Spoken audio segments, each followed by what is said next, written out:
My American dream was to get a business running, being an owner of a business. That was my dream, and basically this dream has become not a nightmare, but basically really hard. We're going to have a generation of blacks and Hispanics, given this very severe drop, who won't be able to contribute as they might historically have to their children's education and investment in their future. If you, for example, take just African Americans out of the overall American population and look at them as a nation on questions of infant mortality, for example, African Americans as a group are doing far worse than any industrialized nation. So how can you be so poor and have all this stuff? Welcome back to the second half of RFL, everyone. A report came out this week, many of you may have seen. It showed that the wealth gap between whites and minorities, it's at a record high. The median wealth of white households, is now 18 times that of Hispanic households and 20 times that of black households. The researchers who put the study together said that the gap, the largest it has ever been since they've been computing it and since the government began even publishing the data. The gap, as we see now, is about twice the size of the ratio seen during the 2 decades prior to the Great Recession. Now, let's try to put it this way. Median net worth of a white household in 2009, $113,000. Only $6,000 for Hispanics and about $5,600 for black households. And the drop-off, even more significant. While white households lost 16% of their wealth from 2005 to 2009, a real number, black and Hispanic households lost even more, try 66 and 53% respectively. So obviously the question is why and where do we go from here? And guys, I want to, you saw these numbers when they came out. Maybe they didn't shock you guys at the table, but they shocked me, the scope of it. Basil, I'll start with you. Why? Manufacturing and union membership were tickets to the middle class for African Americans, and both manufacturing, which has been declining significantly for a very long time, but as of maybe in the last 10 or 15 years, union membership as well in the African American community has been declining. It's lowered in the private sector, gone up in the public sector, but still union membership has decreased. So when you combine those two things, and you also combine the tragic and shameful graduation rates in communities of color, particularly in urban areas, all around the country, what we're seeing is this growing gap is something that's been brewing for a long time, and my fear is that it gets progressively worse. And I want to add one other thing. If you take it out of the household and extrapolate it and talk about communities as a whole, when you have big communities who are not able to get jobs, what that does is it keeps people from actually having access to good health care. It actually keeps people from spending money in the businesses in their neighborhoods, so now the businesses start to suffer.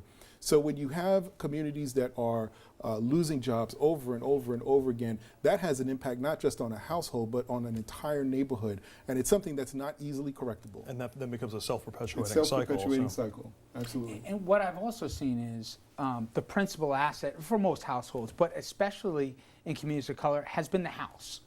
You own the house. And then when we saw the housing crisis and houses either going into foreclosure because they were over leveraged or for whatever reason, when that went away, then not just part of the nest egg, but the whole thing went away. And we even saw that, you go back to Katrina in New Orleans. I mean, that was part of the huge story, that the entire basic asset that a person had to their name vanished, in that case underwater, now obviously in the housing crisis. You know, Richard, you're accurate, and I agree with what Basil said, but it goes a little further.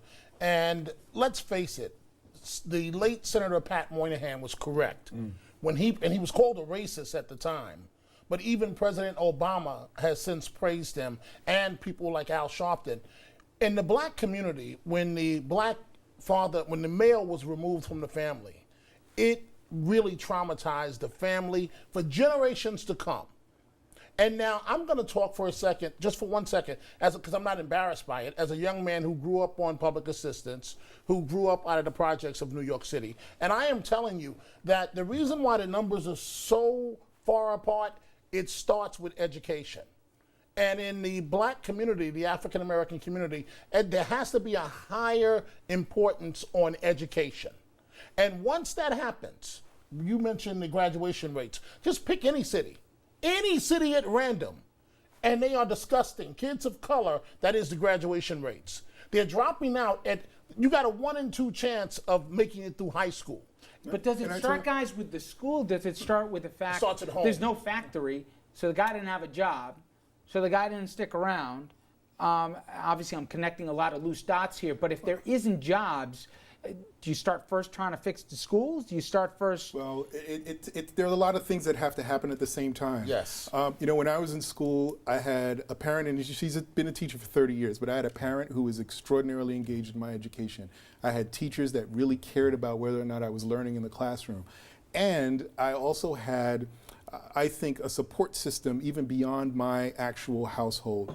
And all of those things, I think, came together to provide a great education for me. When a lot of those things break down, then I think that's where you get into crisis. And it's not about blaming parents. Parents have a lot going on right now. Some of them are working multiple jobs. A lot of kids are being raised by their grandparents. So Or by themselves. Or by themselves. And it's become extraordinarily difficult for parents to be engaged.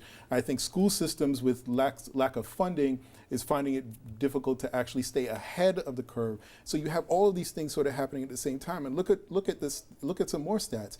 In Harlem, the average black 12th grader reads at the same level of the average white 8th grader.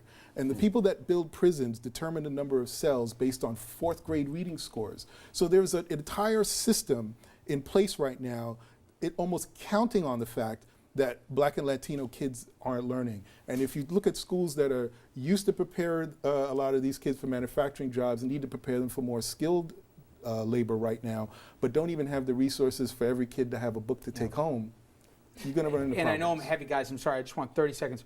Robert, if you can extrapolate that a little bit.